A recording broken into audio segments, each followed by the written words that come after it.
Okay, go ahead. Okay, so my name is Cassie. I'm in group 2 with Jen and Alyssa, and we did our presentation on strokes. So a stroke basically is something that occurs when the blood supply to part of your brain is interrupted or reduced, and this prevents the brain tissue from getting enough oxygen and nutrients. And brain cells begin to die within minutes of when they stop receiving oxygen, which is the reason that strokes can cause lifelong effects on a person.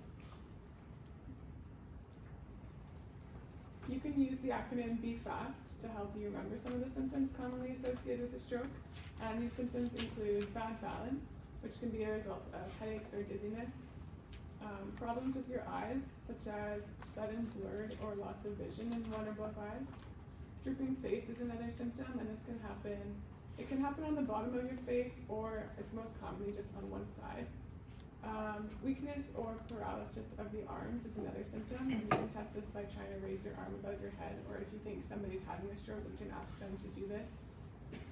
And then the S stands for slurred speech, which is pretty self-explanatory, and then the T is a reminder that it's time to call for help. For assessment, the doctor is going to look at your history to determine if you're on meds or any drugs. And they will look for some underlying hypertension, diabetes, tobacco use, elevated cholesterol, heart disease, failure, and other things. And they'll also do a physical exam because symptoms vary based on the location of the stroke. A stroke can happen in the left hemisphere of the brain, which can result in a loss of language ability, but your memory will most likely be intact still. Or it can happen in the right hemisphere. And for patients where it happens in the right hemisphere, they're often confused and disoriented, but their speech is still intact. So a way that the doctor can test this is they will likely do an assessment to test the patient's or your ability to follow verbal and physical commands. So an example of how they would do this is they could go up to the patient and talk to the patient and tell them to squeeze their hand. So that would assess if the patient can understand what they're saying.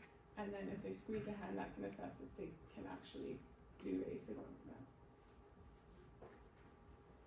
For a diagnosis, they might do a CT scan, which looks for and identifies the size and location of the hemorrhage or the stroke.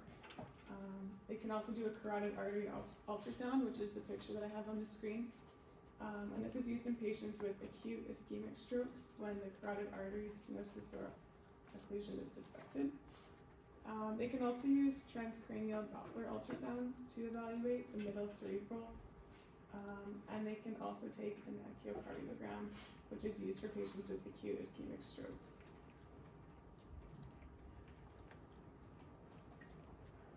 There are a few different treatment options, and some depend on which type of stroke you had. So the first type of stroke is ischemic, and treatment options for this include emergency IV medications and emergency endovascular procedures, such as medication delivered directly to the brain. They'll also remove a clot if they find one with a stent retriever. And then for hemorrhagic strokes, they will often choose between surgery, surgical AVM remover, and stereotactic radiosurgery. Another treatment for strokes is rehab, and this is another one that's really important, rehab and therapy. It can be used for either type of stroke, and it can include occupational therapy, physical therapy, recreational, speech, or seeing a psychologist or a dietitian.